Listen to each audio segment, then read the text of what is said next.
Mga likod pa lang, pero giving nostalgia vibes na ang nakaiintrigang teaser drop ng Encantadia Chronicles Sangre. At lalong na-excite ang fans ng Telefantasia dahil sa behind the scenes na confirm ang reunion ng magkakapatid na amihan, Danaya, Alena at Pirena. Marami pa yan. Tutok lang.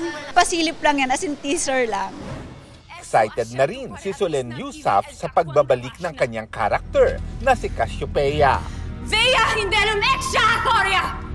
Ang kanyang iconic character, tila chinanel ni Solenn sa isang IG post.